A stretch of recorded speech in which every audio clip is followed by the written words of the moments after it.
the association in 30 minutes.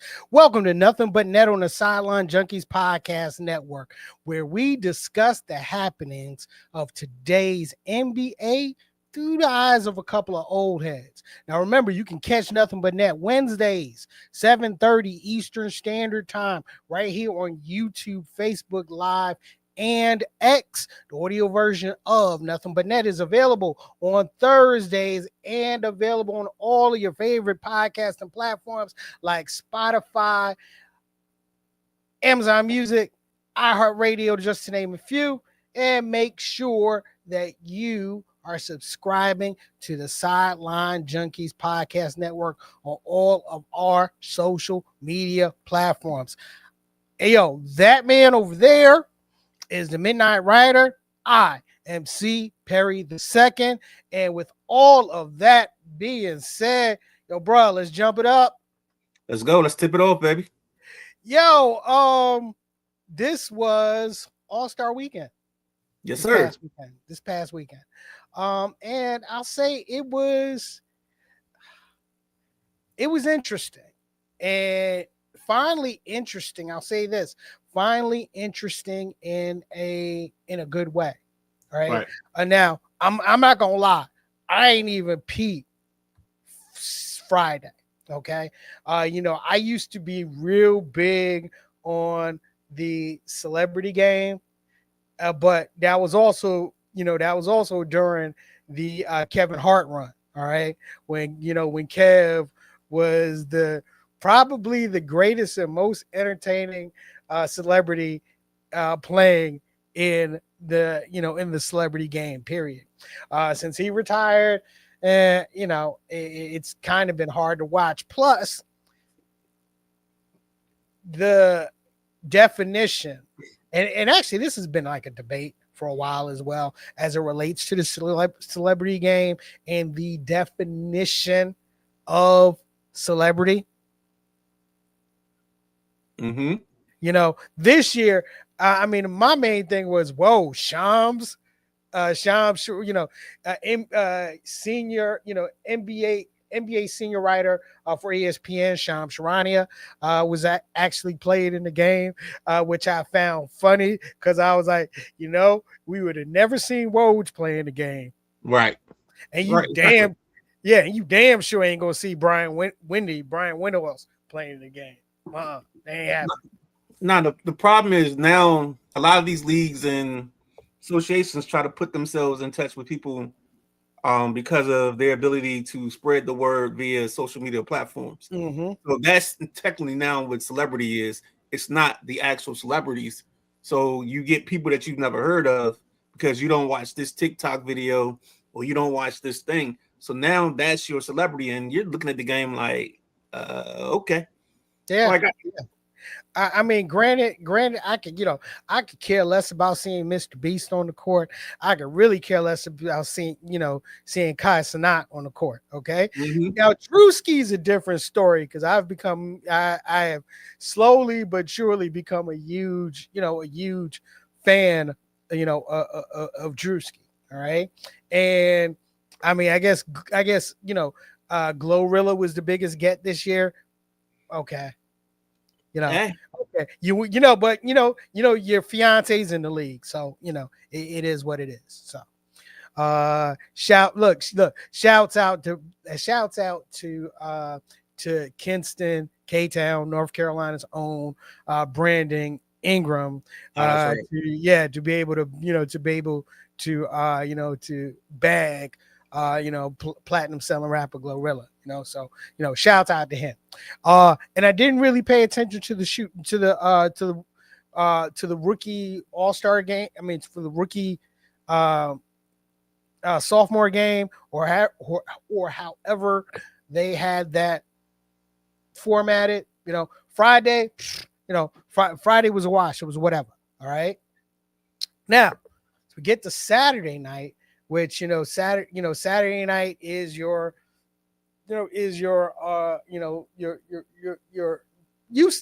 Saturday night used to be the headline. Used to be. I used to get in so much trouble on a Saturday night during late 90s, early 2000s, when it came to like dating around Valentine's Day and Uh-huh. where we going out. And like I had to go to a place where, we had to sit at the bar, but they had to have a TV somewhere, you know, Exactly. and, um, so you can catch a glimpse of it, and then you be back in, your house or wherever you were staying, so you could watch the dunk contest. Um, or you just didn't go out. You just, hey, you know what you got yourself into. So, E- exactly. Exactly. you Exactly. know, But look, this year's was, yeah, I mean, look, it was all right. I mean, you had the team shooting stars competition that was, won by my beloved team Knicks with all-star Jalen Brunson, all-star Carl Anthony Towns, um, legendary Knicks all-star Allen Houston, and of course Rick Brunson, helping him out. So he was the designated passer, probably. he He was the definitely wasn't. exactly. He was the designated passer. They actually beat Team Cameron in the Okay. finals. Yeah, shouts out to Corey Maggette. It was it was good, seeing him out there, with the younger members of the Brotherhood. All right. Then of course we had the 3 point, the 3 point contest where Damian Lillard, who of course is out for the season, with the ACL tear, back in Portland, and he won his third 3 point 3 point shootout championship, defeating Devin Booker. Now only three other players have won this event 3 times. That being Larry Bird and Craig Hodges. I'll say this: it was good. It was good seeing Dame out there, and looking forward to his return next season, and his return back to Portland. A lot of people were like, he ain't even able to play. Why is he in the shootout? Why not? Did you have a problem with, him being injured and being in the 3 point shootout? A little bit, yeah. I figure if you're not playing in the season, you should be on the sideline for the season. I mean, that's just my thought on it. But some of that is just my pops and the way he would just handle stuff with us. You don't get, if you can't go to school, you can't play with your toys, type of thing. You know what I'm saying? So I was always going to school no matter what. Like, yeah, you know, like my mom had to make me not go to school sometimes because I was going to try to get my best effort.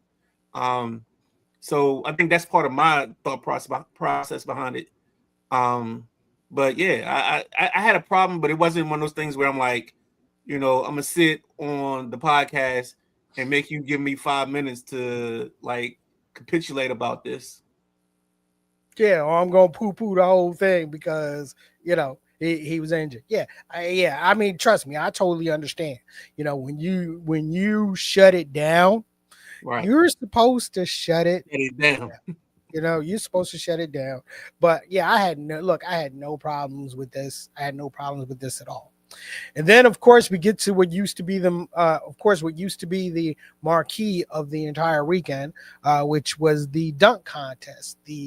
And this year the dunk contest was won by Keyshawn Johnson from the um, Miami Heat, where he was in the finals against Carter Bryant from the San Antonio Spurs, who, I'll be honest with you, man, Carter Bryant's his first final dunk was incredible and was a deserving 50. And Carter Bryant's only problem was he couldn't nail the second dunk. And he walked into the finals only needing like to make a 47 to win, and he ended up making a 43 because he could not get the dunk down. Yeah, I guess. I mean, I knew this. I told you last week this was gonna be a problem. Mm-hmm. Because we had tall guys, and it wasn't going to look as aesthetically pleasing when they whatever they make the dunk. It's not going to wow you, because I know for a fact in times past there's been dunks, and you leave your seat a little bit, you cover your mouth, you call your boy. None of that. Yeah, which is the reason why Jackson Hayes didn't make the finals, Right. but having two wings like like Carter and like Keyshawn. Kishad, it was perfect. I was kind of expecting something. Look, man, Kishad is from the Bay, all right. So he had me when E40 Came when out with it. he Yeah. came out with him and he dunked over E40. I mean, come on, ain't nothing better than that. And he was dancing after every dunk. So he had the showmanship. However, that was Carter Bryant's to lose. And he did exactly that. He lost. So Saturday night went as most people thought Saturday night would go, lackluster going into Sunday's game. Right. And we broke down the format last week where three teams, two US teams, one and the international team. And they were playing, it was 4 games. Each game was the length of a quarter. Right.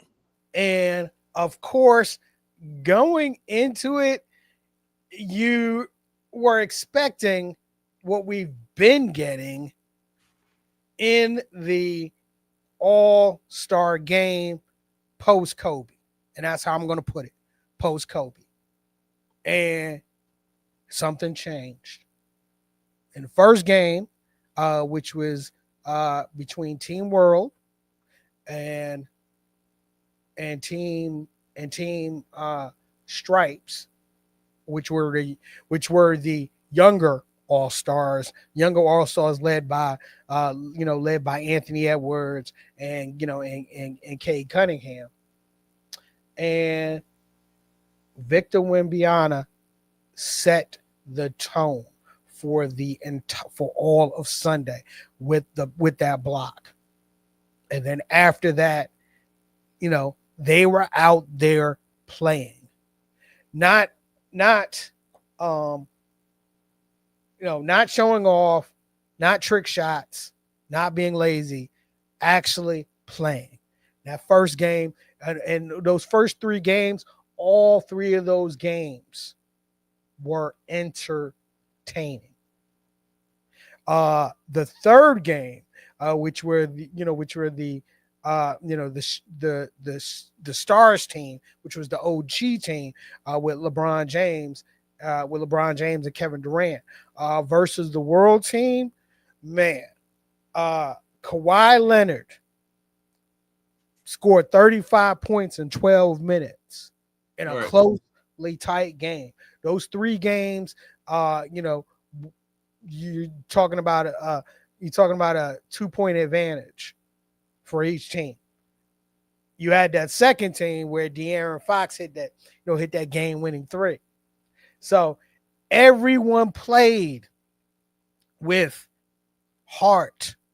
They were out there to actually play.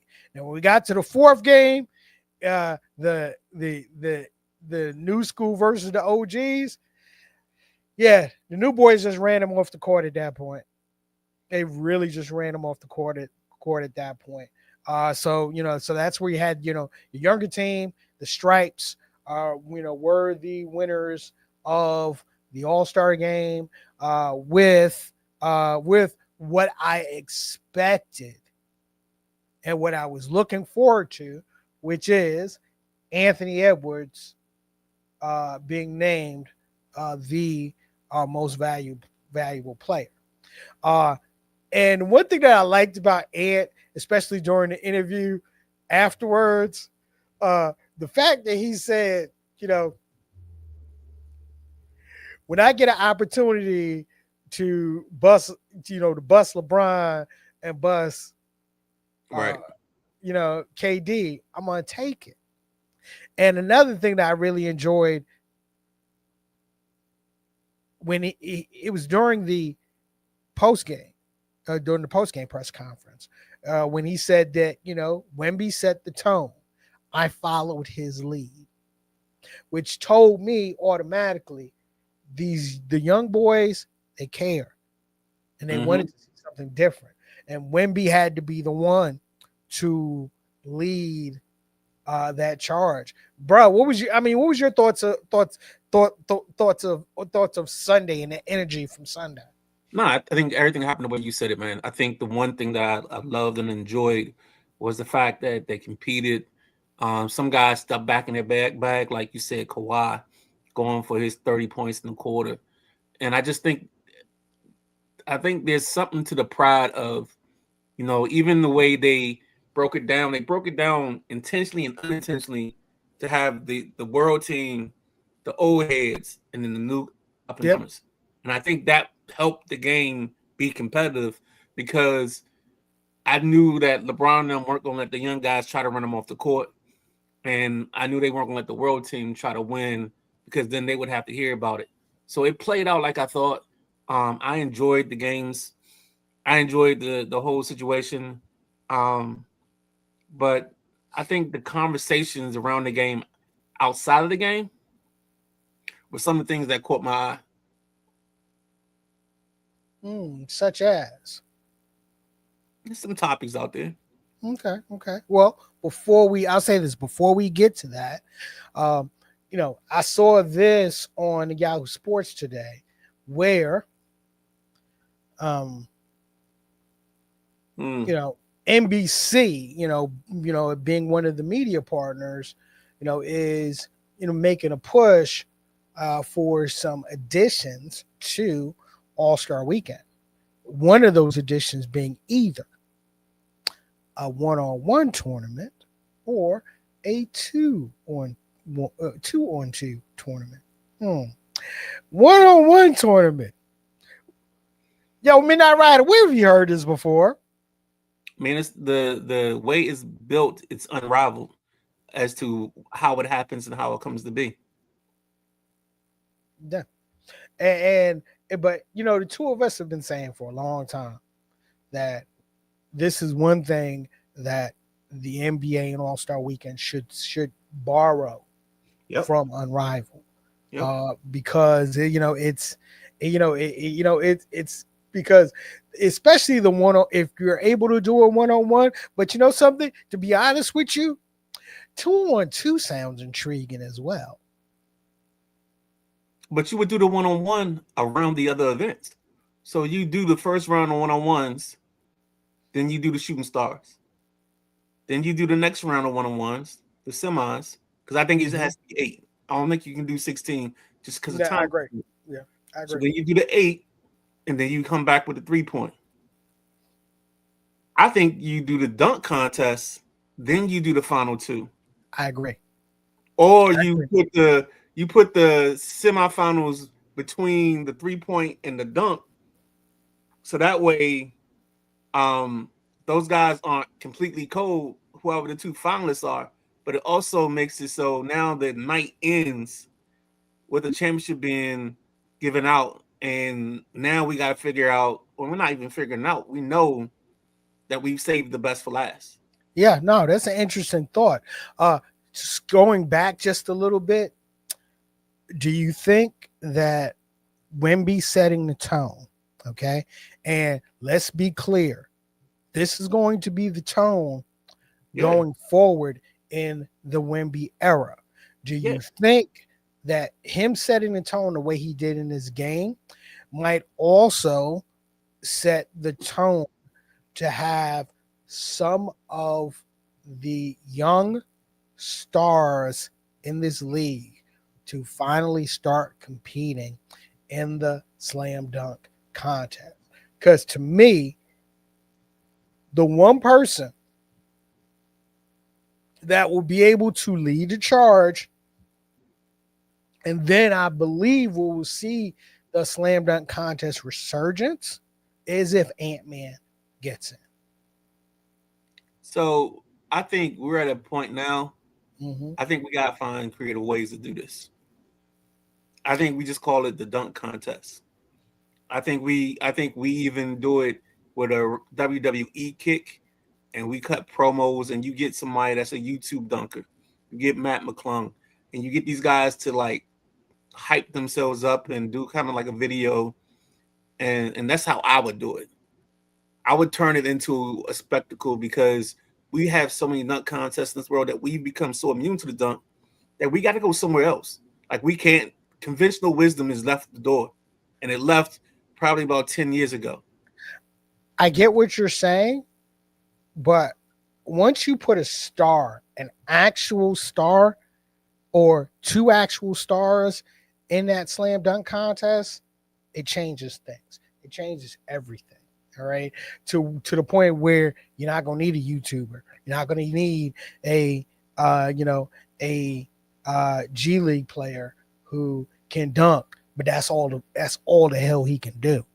I think if we talk about Matt McClung, I think his issue is he's a smaller guard, and we've done away with small guards. You know, Trey Young is the last of the smaller type of guards, unless you're coming off the bench. But then you still got to have a certain skill set. Matt Let, McClung let, doesn't shoot but, the basketball well enough, but yeah, what I'm saying is, but even with Matt McClung, he's a great dunker. He's right? always been a great dunker, but that's all he can do. That's all he can do. It's already been proven. There's a reason why you're a G leaguer. There's a reason why, uh, you know, you'll get a rest of the season contract or 10-day contracts, and Yeah, there's a reason why. Okay, yeah, he's an and efficient that's player. not even insulting Matt Right. McClung, because I'm not insulting Matt McClung. I'm just saying what his place is. In the NBA world. Okay, yo, let's get to this because there's been a lot of talk and dust up on on social media and with content creators regarding talks from Adam Silver this weekend as it addressed to tanking and solutions to the NBA lottery as it relates to tanking. So okay, so one, Adam Silver has acknowledged that the league is witnessing behavior he believes surpasses what has occurred in recent seasons. And that's as it relates to teams that don't have good records that are shutting down their um, their marquee players. Like we just saw this happen again today with the Sacramento Kings have shut down Domantas Sabonis for the rest of the year. uh, okay, and of course, the commissioner acknowledges that the draft is there to help struggling teams rebuild and compete. He says that we want parity, but it's got to be parity of opportunity. And the one thing that has been, getting everybody's goat, is the discussion of eliminating the draft completely. Okay. Now, the key thing I just want to focus on is the league has discussed approximately 10 possible remedies to combat tanking. My problem has been with the content creators that took eliminate the draft and ran with it to create their little funky content. Okay? Listen to everything that he was saying before you jump to the conclusion this is bad for the league since the commissioner wants to eliminate the draft. That's not what Adam Silver said, you funky bastards. Go ahead. Midnight Rider. Nah, I'm just gonna keep it simple, man. We know who really is complaining about this, and it's DraftKings, it's Mm-hmm. FanDuel, and all Mm-hmm. those platforms. You can't see a kid like Jaron Jackson score 20, and then you got him for 25, and he sits the whole fourth quarter. Now you're messing with people's money. So there's a couple things that I think that the NBA will do to help with this is you got to declare who you playing by a certain time at 3 p.m. on the day of the game. You got to give me your available roster. You got to give me your active roster. And then that way we can go from there. And I think that's going to help them in certain ways. I think the other thing is I think it's stupid to talk about thinking that the league would even undo or do away with the draft. Yeah. That's you're talking about somebody saying, "Oh, we don't want 64 opportunities to get somebody drafted and put on a team." That's ludicrous. The Exactly. NBA PA will die on the cross of their beliefs and fight that tooth and nail, and you might even get a lockout. Exactly. Exactly. So yeah, I hope you guys got enough views, And clicks, yeah. clicks, and engagement off of that. All right. But as creators, look, man, let's be real, let's be responsible, and let's have real conversations as it relates to topics like this. Uh yo, man, 30 minutes go by real quick, don't it? I mean, we had a lot of content and we had a lot of stuff to talk about. Um, I think we got enough for next week. Next week we come back and hit some other stuff. I think we go full format. Starting with this and hit another the next 30. Scores be damned. I mean, we can run the score somewhere or um We'll look. We'll make that yeah, decision. We can make that decision on the fly. yeah. That's the beautiful thing, about nothing but net. Once again, we take you across the association in 30 minutes. We might talk about the scores and we might not talk about the scores, but we definitely going to talk about the storylines that are going on in today's NBA through the eyes of a couple of old heads. Don't forget, you can catch nothing but net Wednesday, 7:30 Eastern Standard Time, right here on YouTube, Facebook Live, and X. The audio version of Nothing But Net available on all your favorite podcasts and platforms on Thursdays. And make sure you are subscribing to the Sideline Junkies Podcast Network. For The Midnight Midnight Rider. Rider. You are.